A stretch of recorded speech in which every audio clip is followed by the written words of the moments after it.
58 South TV. Hey, what's going on, man? Thank y'all so much for tuning in. Welcome to another episode of 58 South TV presents Topics of Discussion. 58 South TV, welcome to the show. Topics of discussion, let the real talk grow. Sports, music, news, bring the truth to the light. Tap in, turn up, yeah, we live tonight. Ladies and gentlemen, congratulations to the Indiana Hoosiers. Went from worst to number one. Congratulations, Curt Cignetti and those guys over there. Can we say the U is back? I don't know. We'll discuss it. We'll discuss it. I know something that does need to come back. A sense of defense over there in Chapel Hill. We're going to talk about them Tar Heels and the lack of defending that three-point line. Also, Vibe put out a list of 10 rappers who are under the most pressure in 2026. We're going to get to it, man. That and more. Thank you so much for tuning in. Welcome to another episode of 58 South TV presents Topics of Discussion, your new home for sports, news, and entertainment. I'm your host, 58 South. This here is my co-host, Mr. DJ Phenomenon. What's happening, boss? Coolin', B. Happy to be here, man. Happy to be here. Happy to have you, man. Happy to have you. How you doing, sir? Oh, I'm doing great, man. I'm doing great. Getting ready for this big winter storm everybody's been talking about. So, I had to buy up all the milk and bread like everybody else. Man, the way they're talking about this ice, we need to be buying up generators and kerosene heaters. Oh, I'm already on that. I already got those on deck. That's what's up, man. I hope everybody's taking the proper precaution if you're in the area. And it seems like the area is the south from Texas to, I think, parts of D.C. And I ain't considering D.C. the south. I'm just saying the whole bottom of the map is going to be covered. And I think further north it's going to hit is D.C., I believe. Yep. Yeah. D.C. is supposed to be getting more snow than usual. Around here in the North Carolina, our region, at least the region I'm in, they're talking about like 3 inches of ice. That's a lot of ice. You can ice skate on 3 I was inches. going to say, we're going to have a hockey rink around here. Right. That is scary because that means it's going to get on the power lines and we're not going to have power. And let's just hope it's not as bad as they're predicting. I just put it that way. All right. Welcome to those who are watching on YouTube. Thank you for watching. Those listening on Connected Radio, thank you for listening. Like, share, subscribe, all that good stuff. I got to start making sure I say that in the beginning. Been a lot of episodes where I've said it at the end because I've just been rude and forgot to greet people. All right.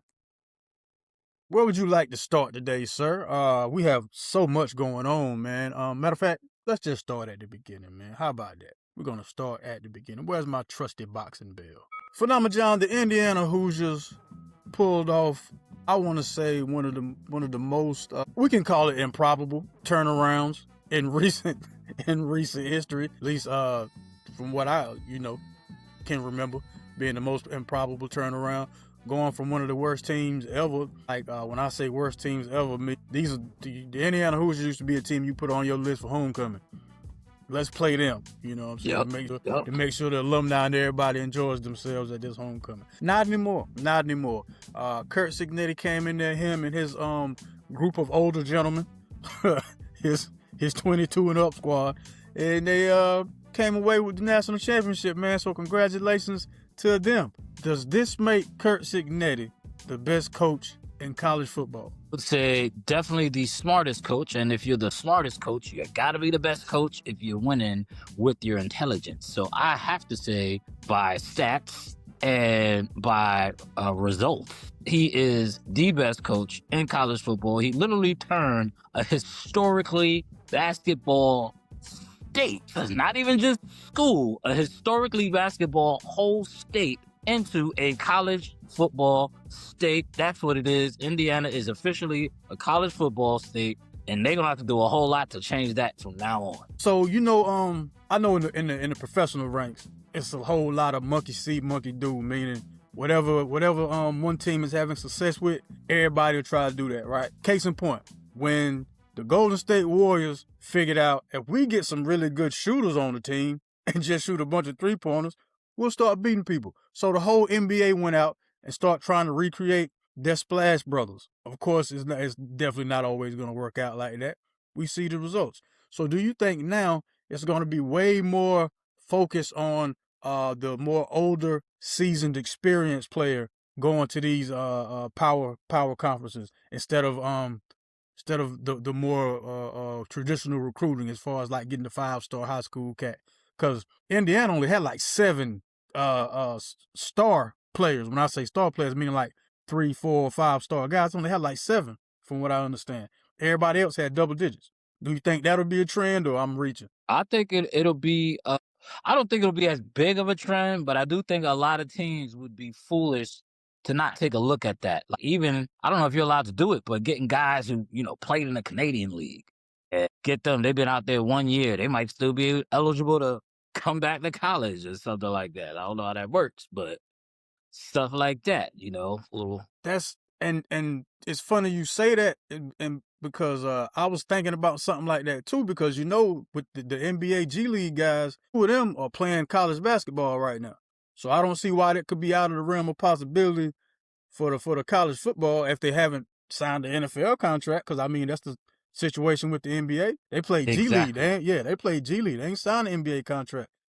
That's just why I brought it up. That's exactly why I brought it up. That would won't be out of the realm of possibility. But I mean, it'd be silly to not look at the blueprint of what won, last year. Just like you said, it's a copycat league.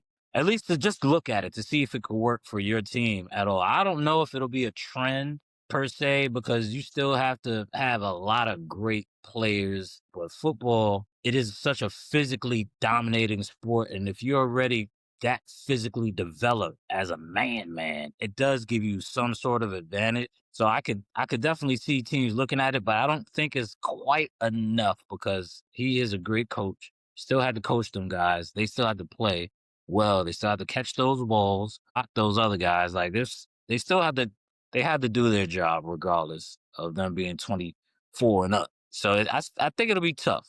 I think it'll be tough for that to work for everybody, but you have to look at it, though. It just doesn't make sense not to. Like, what did they do? How can we improve like they did over 1 year, 1 season? I don't think it's going to be a full all-in-all trend like Steph Curry and them change the whole game just shooting. I don't think it's going to be that big. Okay. It'll be interesting to see, because now I'd love to see the follow-up to this undefeated season. Because, before, I think they lost 2 games the season before. They were number 10, ended up losing, whatever, come back. Nice storybook season.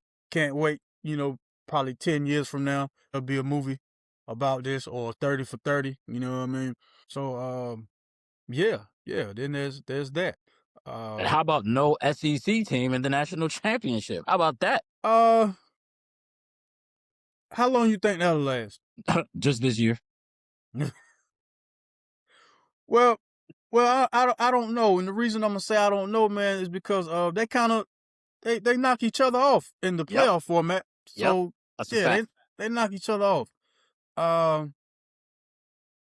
I'm still trying to wrap my head around the fact that the team that didn't win this conference championship played for the national championship.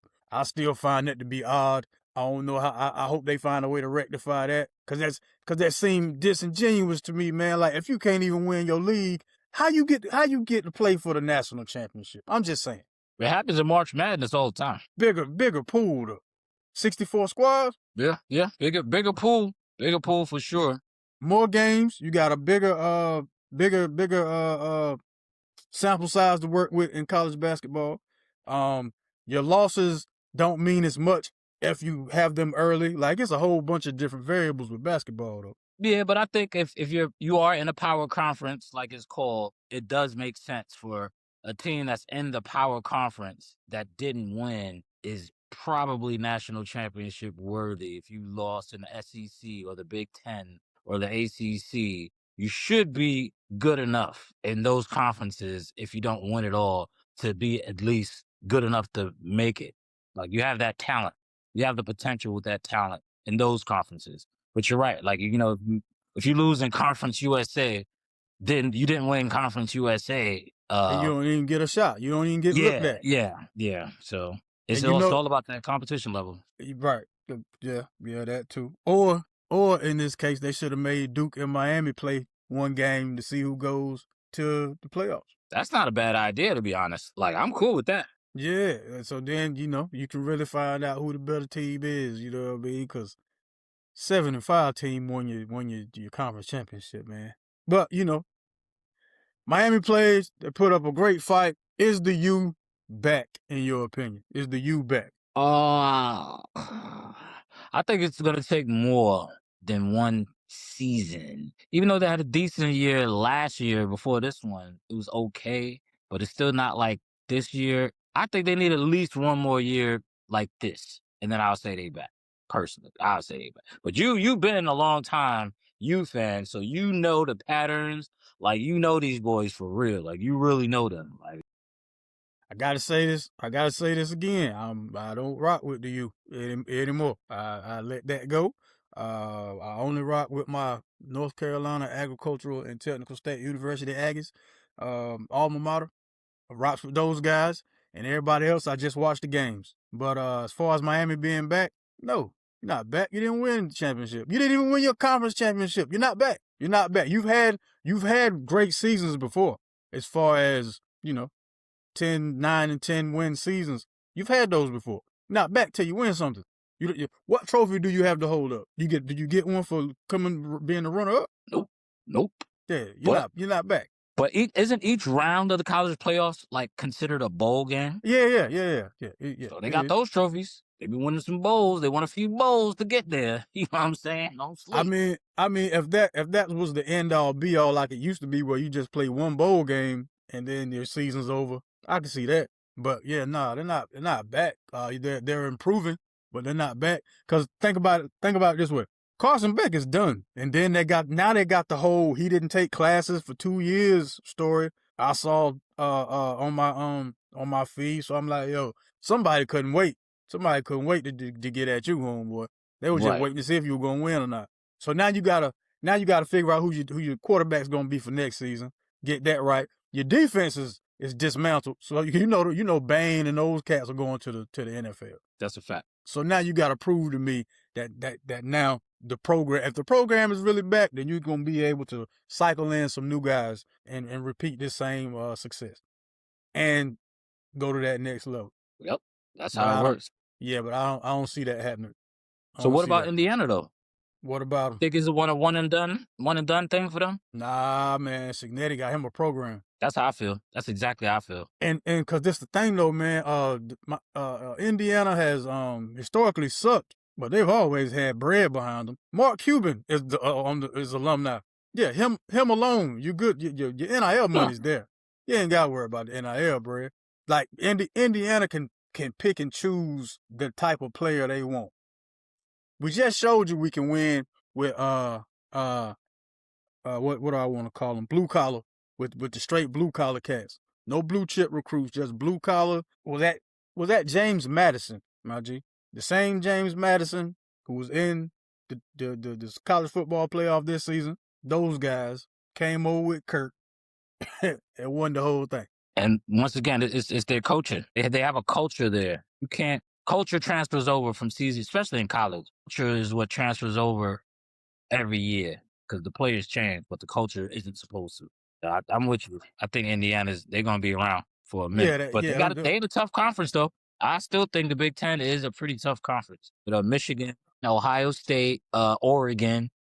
Michigan, Ohio State, Oregon. Who else is in Big Ten? That's pretty much it, man. I mean, they have a lot of teams ranked early in the season, but when it come right down to Penn State. With who? Nah. They let that go. He in Virginia Tech now. They usually and that's another reason why I don't think that Miami thing's gonna last too much longer, man. James Franklin's gonna turn Virginia Tech into a real solid squad next season. I say the same way you were talking about Kurt Signetti. I think James Franklin's gonna do that for Virginia Tech. And it's the thing.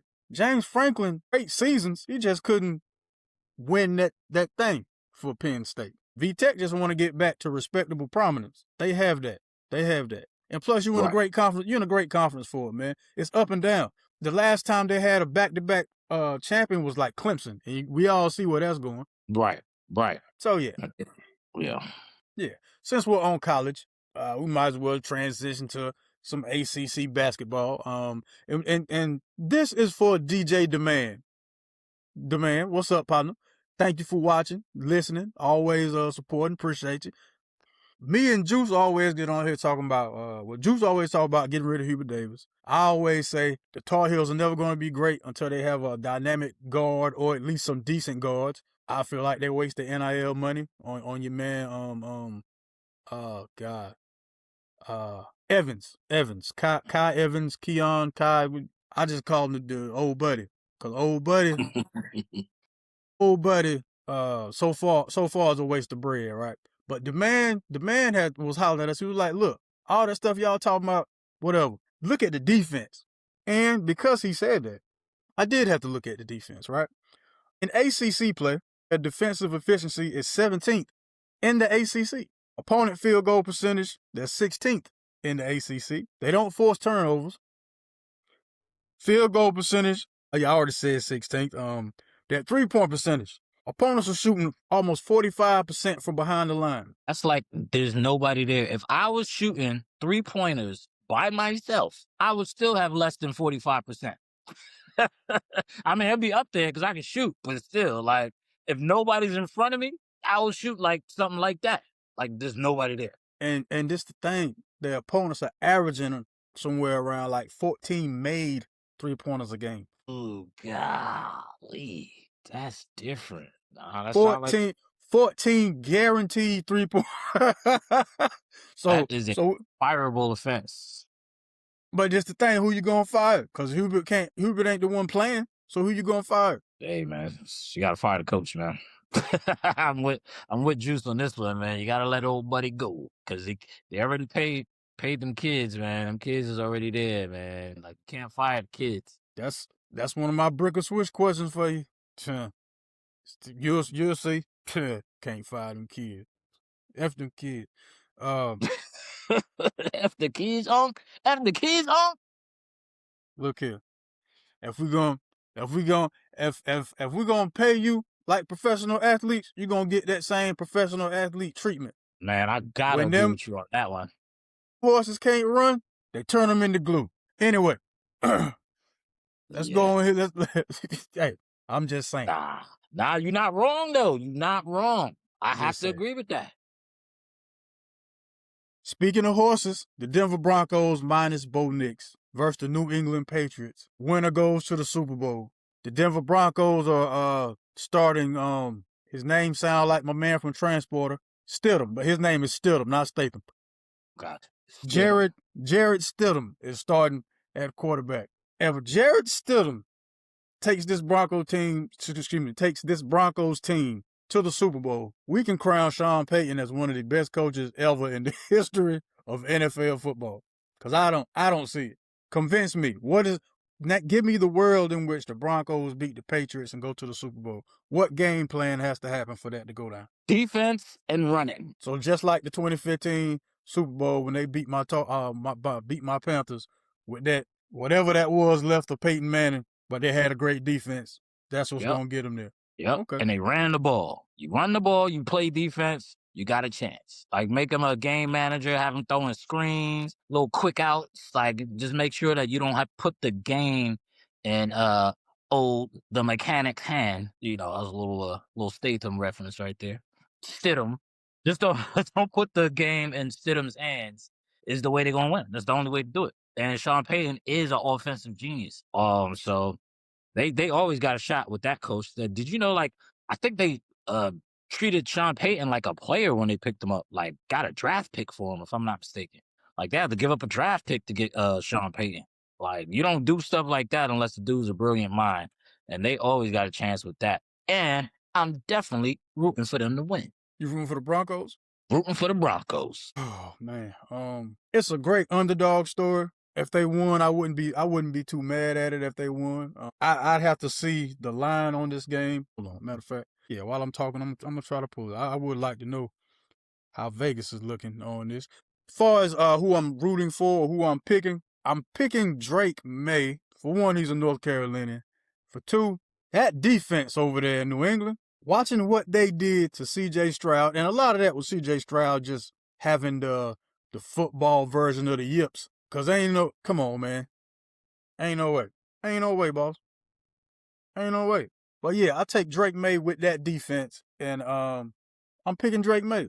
You'll never hear me say I'm picking, what the team name is, but I'm Man, gonna say listen. I pick Drake May, man, because I rock with Drake, man. I support home team, man. Hometown. I support hometown because those guys are not my home team.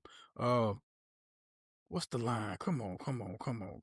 I want to know how disrespectful this Broncos situation.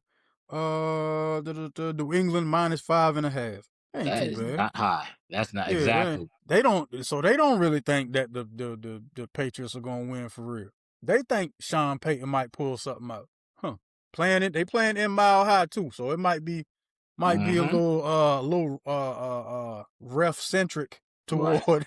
toward the Broncos, We'll see. A little home cooking, but I don't know if you remember me as a Giants fan. I remember a young man by the name of Jeff Hostetler came in the playoffs when Phil Simms got hurt, and Jeff Hostetler not only took them boys in the playoffs as a backup, took them to the Super Bowl, but beat the Buffalo Bills as a backup. I think who else did it? Philadelphia, didn't they win with a backup? Yeah, Nick Foles came Nick in for Foles. Carson Wentz, but I think Nick Foles was already like kind of solidified as He was. solid. He was. My man ain't never even smelt the playoff game. Stidham ain't never smelt the playoff game unless it was on Madden.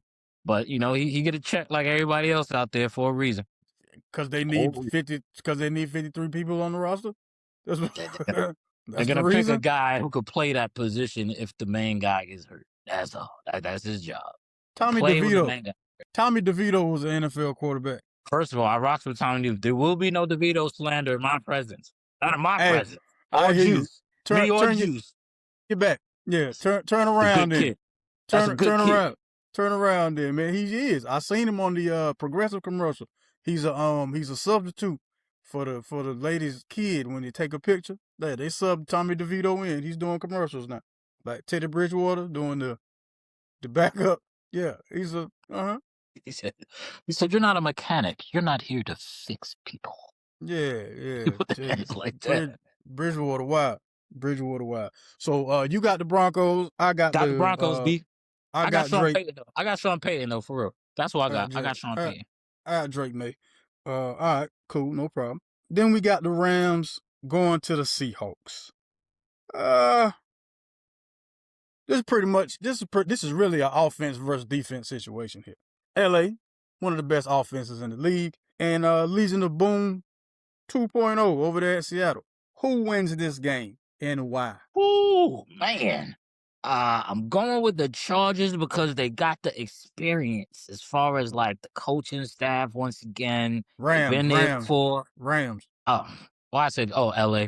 The Rams. The Rams won. They won the Super Bowl 2 years back, and I'm going with the Rams. Man. They've been there before. They got the experience. I'm going with the Rams of Los Angeles. Yeah. I'm picking the Rams too. I see some real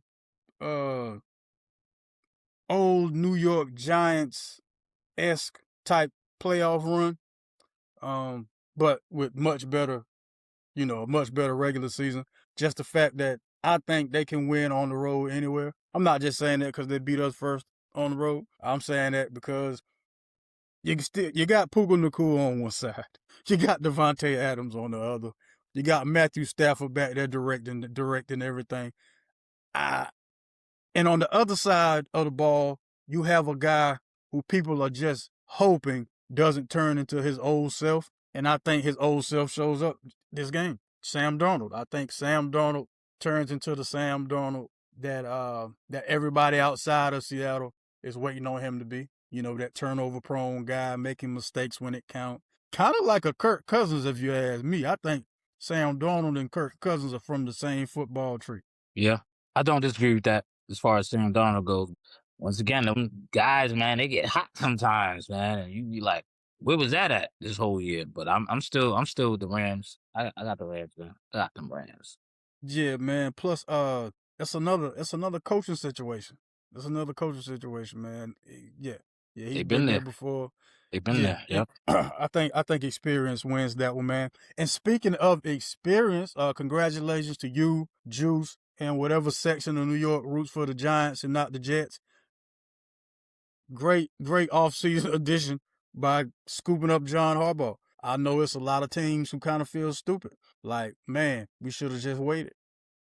We should have waited and held out. Could have got rid of our current coach and got a Hall of Famer.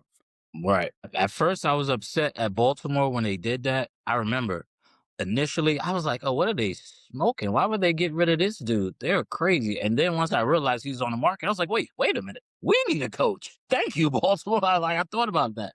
But to me, it felt like a pipe dream to have John Harbaugh as our coach. I was like, in the history of the Giants, I think our last good coach was like Tom Coughlin. Yeah, yes, that's when y'all won the Super Bowl. Yeah, I'd say so. Right. Red-faced Coughlin. But we also had Steve Spagnuolo as our defensive coordinator too, who is, the Chiefs' defensive coordinator now. So I never would have thought that we were gonna actually make the right decision as a franchise, because that's not our thing. Mm-hmm. You know how we do. We get rid of Saquon. He wins the Super Bowl. We get rid of Danny Dustpan. Now he's Indiana Jones. Like Danny Dustpan. Danny Dustpan. I like that one.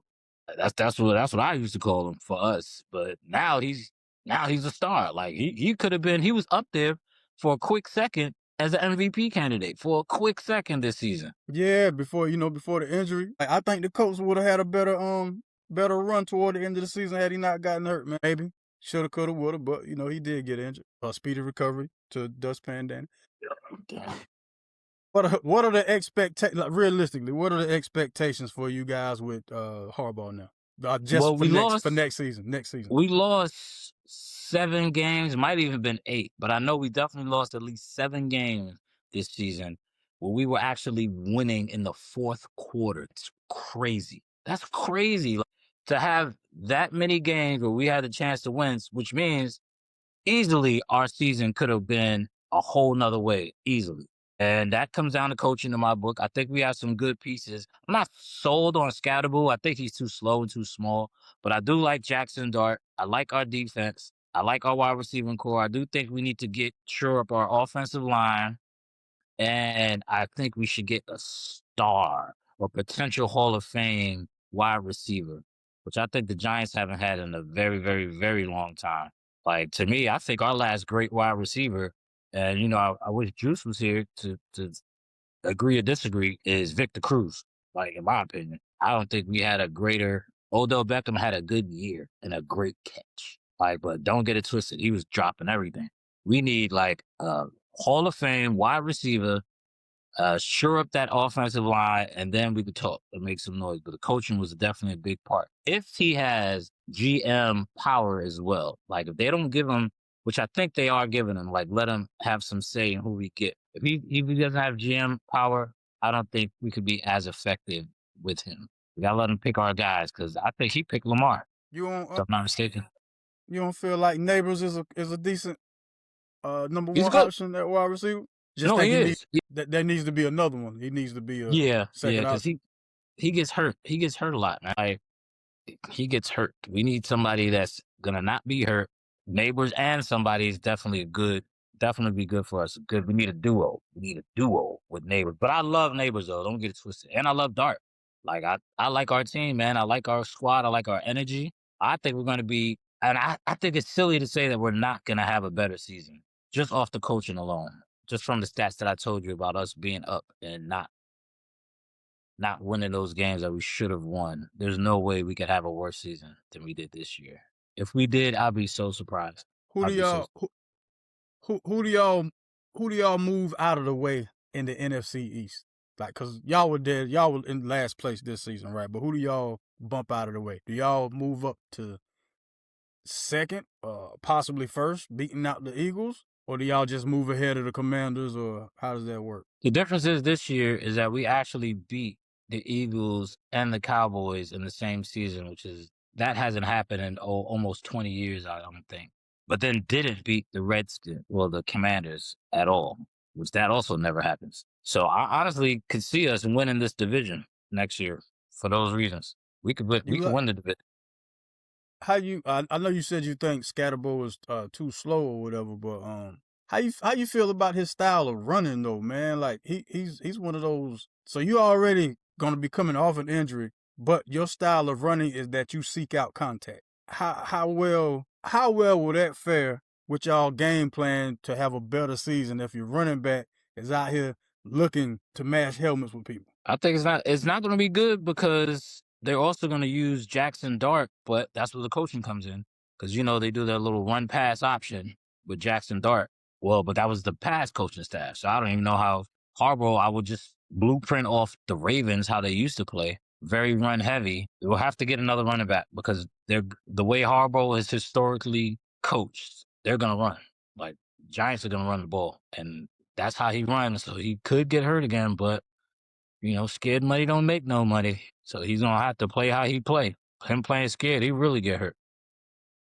All right. So, well, from one injury to the next, talk about some NBA All-Star starters and someone who's not a starter. See, that injury thing was the segue to this one. This guy had sciatica early on in the season, something a lot of people get when they're 40 and up. And I think that played a role in him not becoming a starter. The person who I'm talking about, of course, is LeBron James not making the All-Star starters list. I want to say for the first time in 21 seasons. Was he a starter his rookie year? His rookie year, I don't think he was a starter. Nah, he wasn't. He wasn't because he made it and Melo didn't. But he wasn't a starter. But he did make it. Either way, I don't think they got this wrong. I mean, you're still gonna be on the All-Star team. I'm pretty sure. I hope you're gonna be on the All-Star team because you got to remember now they're doing the 2 USA teams and then the World team for the All-Star situation now. Yeah, I thought it was East West. The Western Conference starters and the Eastern starters. So they are doing that. See, it'll still be the selections or whatever, but they're broken up into 3 different teams. 2 American teams and then that World team. That World team's gonna win. That for sure. If they like actually play and it's none of that first team to 300 wins type stuff. That ain't gonna happen. I got the World team. Shea. Well, let's just go over the starters that they have, then we can talk about the World team. So on the East, they got Giannis, Tyrese Maxey, Jaylen Brown, Cade Cunningham, and your man Jalen Brunson. On the West, Joker, Wemby, Steph, SGA, and Luka. See, just the West alone. Right. Just the West alone, man. Yeah, shout out to Brunson up making the starting squad, but that West team would smoke that East team if it was just 5-on-5. But this my thing though. Like, so you telling me Giannis, Joker, Wemby, SGA, and Luka, those are all international players. Right. That's the World team. Nah, we ain't trying to see that. And then not to mention the guys that I can't even, the other guys without bigger names, like your man playing for the Trailblazers, hooping for the Trailblazers. Yeah, he's a baller. Right, international player. Yep, your man on Chicago, nice. International player. Yeah, I don't want to butcher nobody's name, so we just gonna say the teams they play for. Right. We'll do that. International player. Is Pascal Siakam considered international player? Yeah, he ain't from here. Right. That's what I'm saying. He ain't American, right? Yeah. Like, he coming off the bench, man.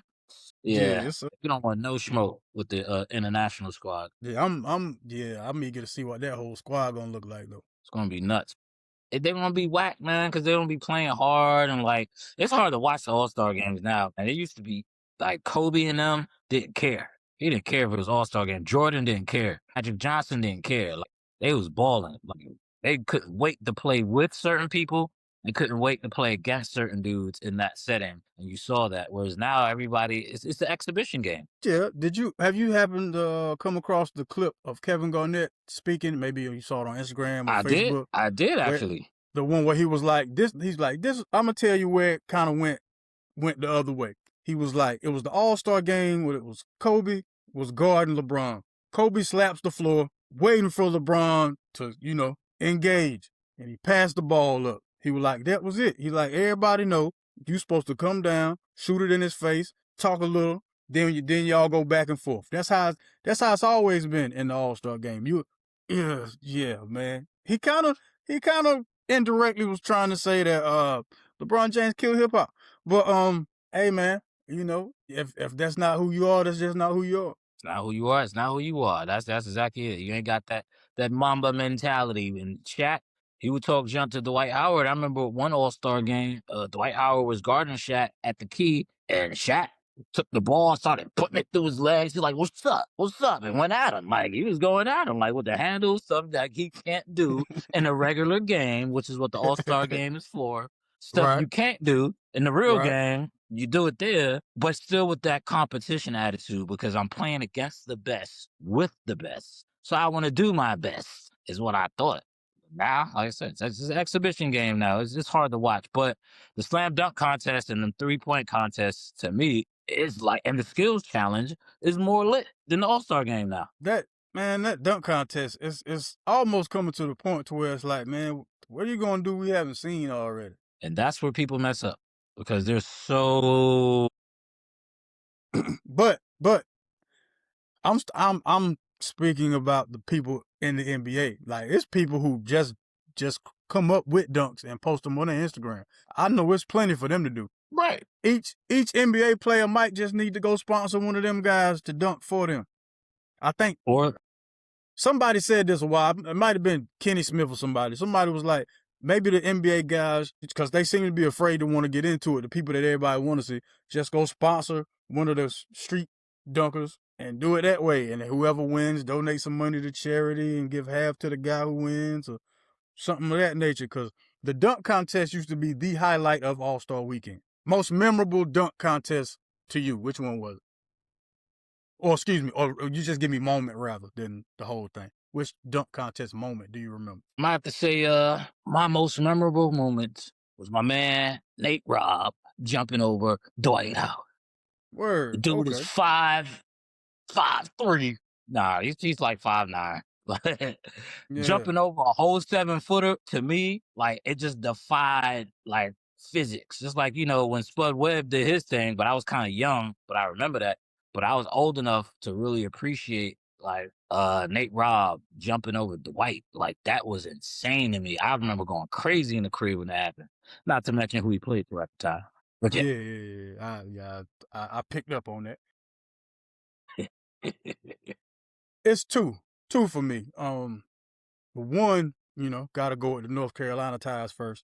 The Vince Carter dunk contest. Everybody who knew anything about basketball knew who was going to win that dunk contest. What I loved about it was you didn't just meet the expectations of it.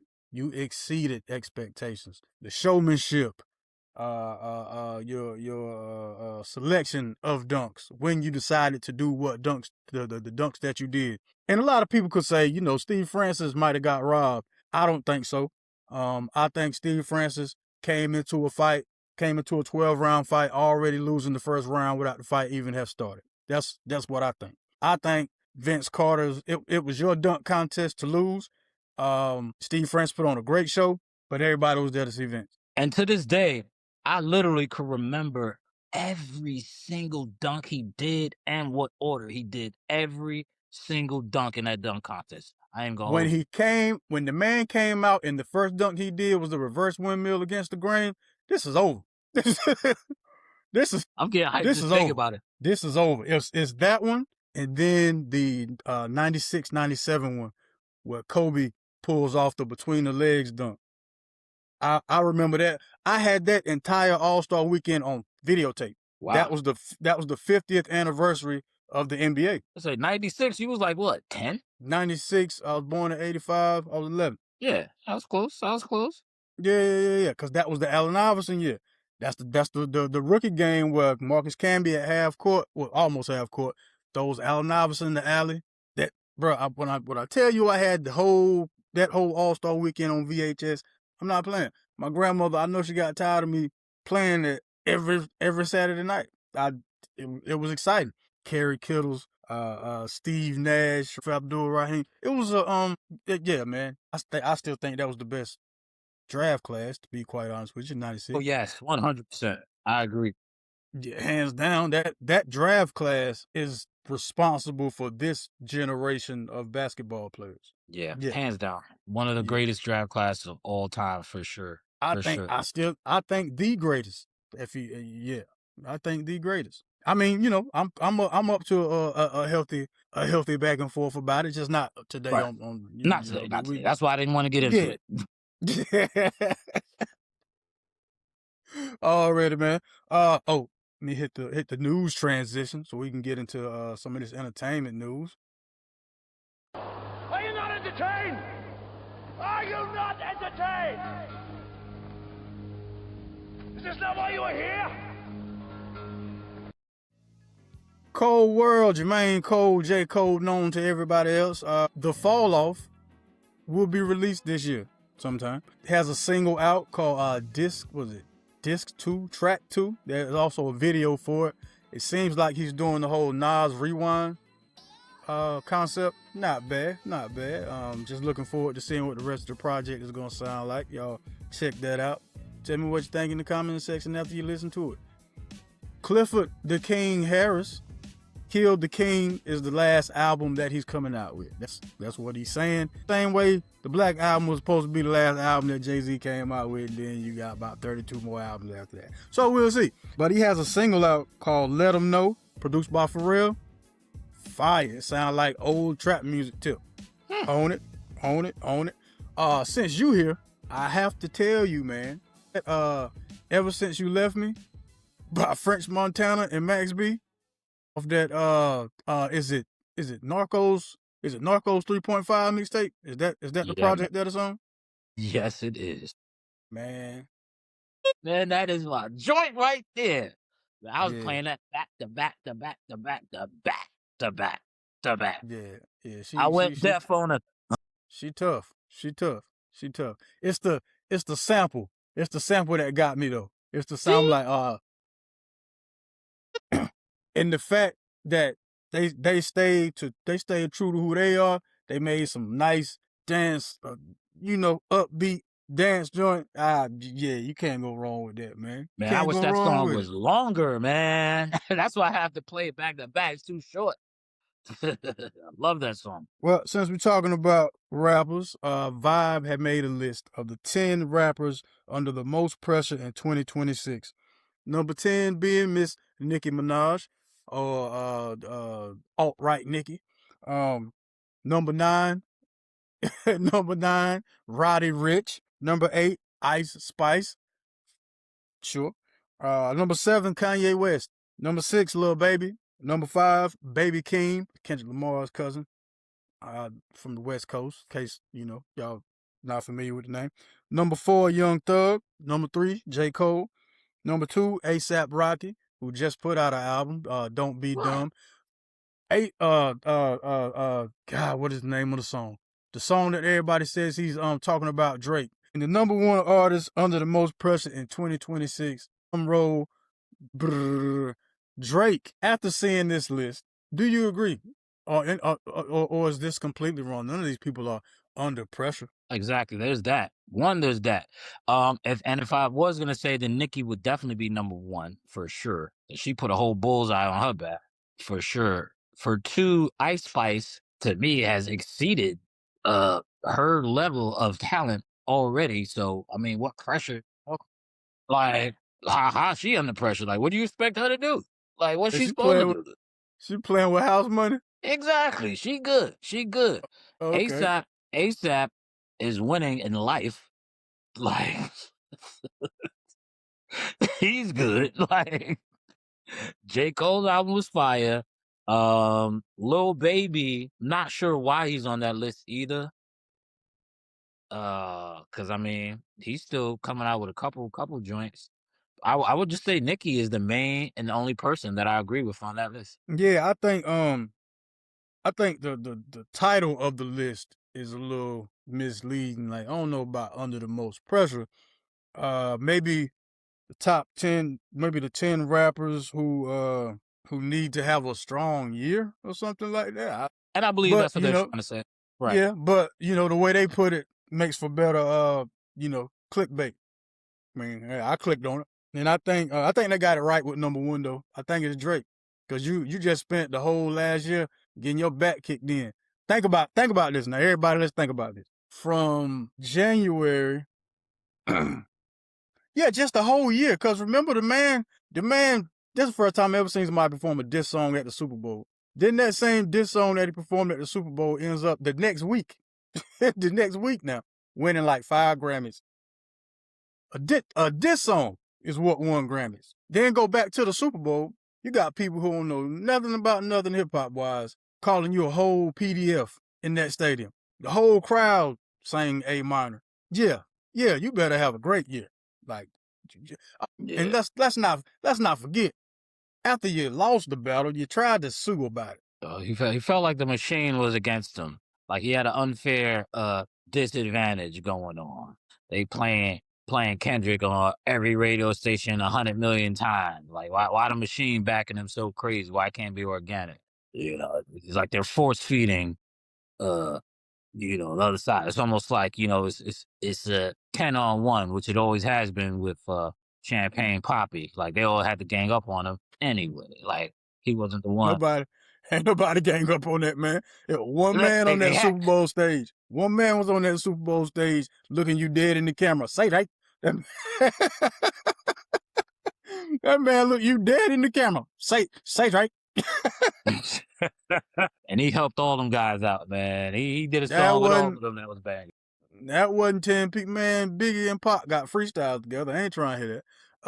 Yeah, man. But I agree though. He does have the pressure of coming back, which I think for him, the reason why I didn't put him on that list, the reason why I wasn't worried about it, because he is going to come through like he always do. Like he's gonna come out with a banger. He's still Champagne Poppy. Like he's still gonna make a crazy hit that everybody's gonna love. Not saying that they're gonna forget about Kendrick's whole little run that he had, but it's a run. The run is over, right? Yeah, he had his good little, and I think it might have been damn near 2 years, to be honest. Like, cause that was the Super Bowl, so that means the year before, 2024, like that's when it was really like going down. That's when it started. So it's then GNX came out, so we're gonna see if he wins some Grammys for GNX. Yeah, but I'm confident. I'm confident in Champagne Poppy, man. He's gonna come back strong. He got to find a style to commandeer before he can come back, cause that's his thing. He finds him a style to latch on to. So that's right. He probably gonna be K-pop Poppy the next time he come out. Yeah.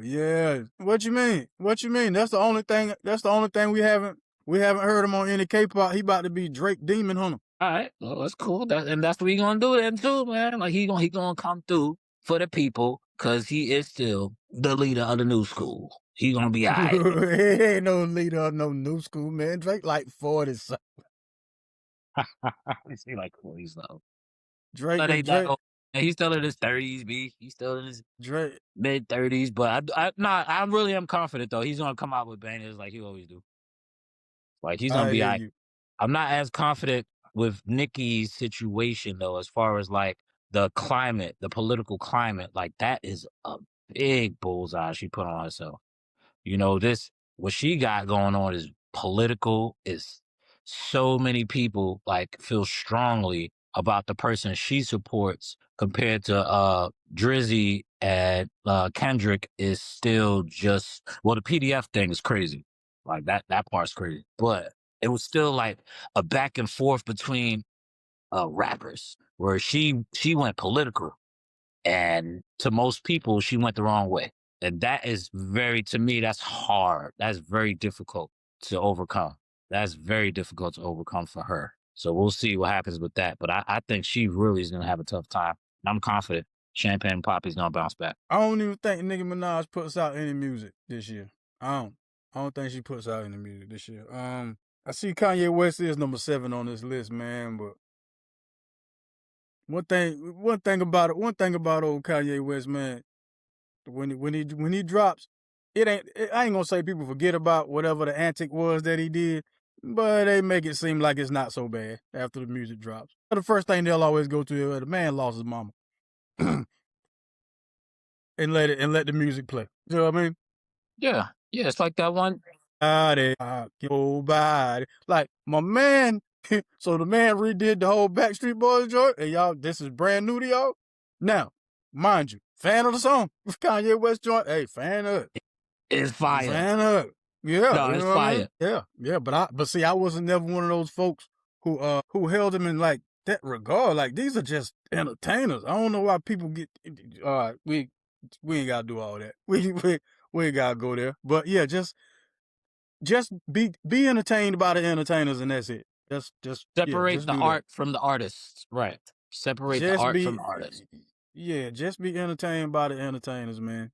I've Al always Roker been like does that. the weather. Al Roker does the weather. That's all I want from Al Roker. That's all I want That's you it. to do. That's it. That's it. Don't tell me about nothing else.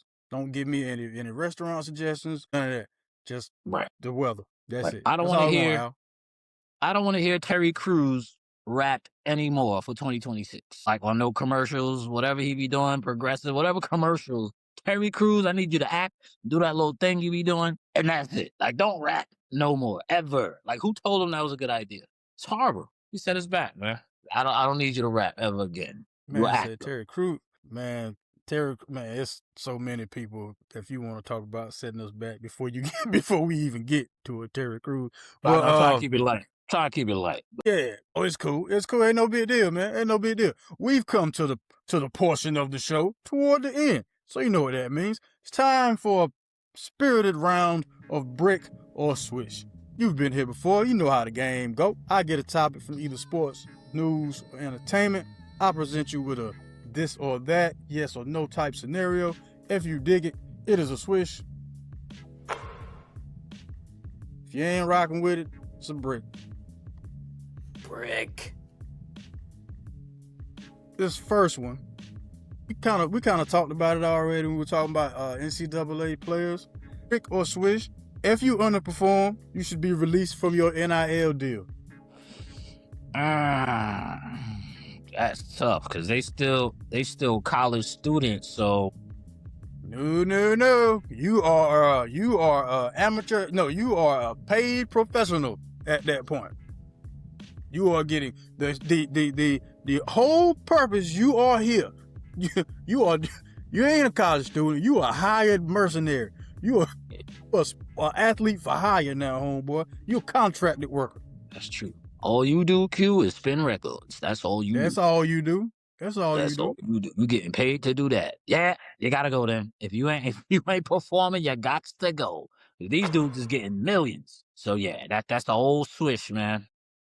Yeah, man. I'm throwing a switch on it, man. Cause it's my thing, though, man. All that stuff goes out the window, with me. Cause at any given time you want to, you can just be like, yeah, well, I don't want to play for this school no more. Let me go to the next school, get some more bread, get some more playing time. Well, if you can do that, and if you don't meet the requirements of why you are here at said school, they should be able to cut ties with you, man. Like any other job you underperform, you get fired. Welcome to the real world, partner. So what about injuries? Well, I mean, an injury is an injury. You know what I'm saying? Should you lose your can't- NIL deal if you can't play no more because No. of injury? No. You have to underperform. You getting an injury is not you underperforming. You know, Gotcha. that was, just an injury. Things happen. Yeah. But yeah, man, if you underperform, you got to go. Hope the guards I at agree. UNC are listening. Just say it. Hope y'all are listening, man. You turn them jerseys in soon. So, turn them jerseys in. All right. This was NFL type brick or swish. Brick or swish. A quarterback and a coach have had a fair amount of success together, and you decide that that's as far as you can go. You should move on from both of them and not just one. And what made me think about this brick or swish is the situation in Buffalo. You felt like you couldn't go any further with Josh Allen and Sean McDermott. They've went as far as they could together. You should have moved on from both of them instead of just the one, because you're assuming that the next coach you bring in is gonna mesh well with your quarterback, and y'all are gonna super exceed the success that y'all just had with the guy who was there for what, 8+ years. Mm-hmm. I think they should have got rid of both of them if you're going to go a new direction, then go a whole new direction. And they acting like they wasn't trash before McDermott got there. So Hey, man. let's not act like Buffalo was out here getting winning seasons and winning playoff games without either of those two guys since the old Bills from back in the day. Like, they ain't been good in forever until McDermott and Josh Allen. But it's harder to get a Josh Allen than it is a McDermott. So that's a brick on that one. Yeah, that's a brick for me. Like, he's only one Josh Allen. You can get another McDermott. Hey. You better hope. You better hope. I'm gonna throw a Swish on that, man, because yeah, I don't think it's just plug and play like that. I do not think it's just that simple in the NFL. You can just plug in a whole new head coach, and now y'all gonna ride off to the sunset, man. I don't. Because your defense is still your defense. Ain't like they stop people from scoring. If I'm not mistaken, every game you've lost is because the other team had more points than you. So right. Which ain't Josh Allen's fault. So there's that. I mean, his fault comes into play where he has to be Superman, but if you're gonna be Superman, you gotta know what your kryptonite is, man. And your kryptonite is turnovers. Yeah. Can't do that and win football games, man. You know that already, Josh. You know that. Yeah, man. All right. Yeah. Yeah. So this last one, man, it's more along the lines of some news. So I had seen this story about this lady who the wedding venue wouldn't give back her deposit because they signed a contract. You know, all contracts are final. You can't break the contract. Boop de boop.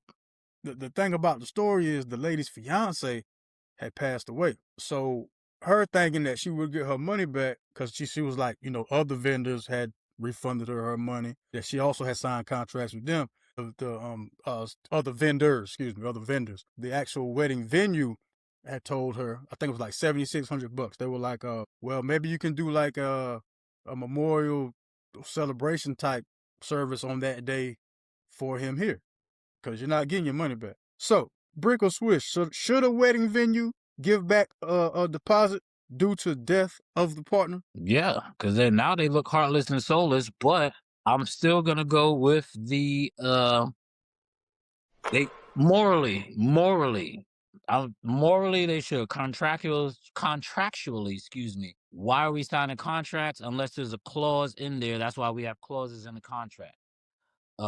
If something happens to said bride or groom, you are eligible to get this and this amount. Like, we don't have contracts to go against them. So I'm not judging them, but I would personally, if I was running that company, give them their money back. But I think they do have every right to not give them their money back. Sad to say, unless it was in the contract, like something happens. But they should give them their money back. I mean, I would give them their money back. I would.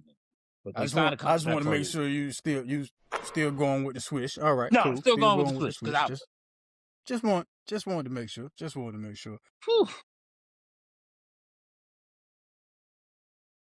Yeah, that's I mean that's I feel for the young lady involved, because that's a terrible situation to even find yourself in. But you signed the contract, and the venue itself had already blocked off that date. You had already made arrangements to have people working. You took care of everything on your end. So, as heartless as it may sound, when you signed that contract, you agreed to the terms of the contract, and if it was stated in the contract, there will be no refunds. Unless it said there will be no refunds unless ... and it ain't say none of that, and you still signed, I'm gonna have to go brick on that one, man. I had to go brick on it, man. Yeah. So leave all your hateful comments in the comment section.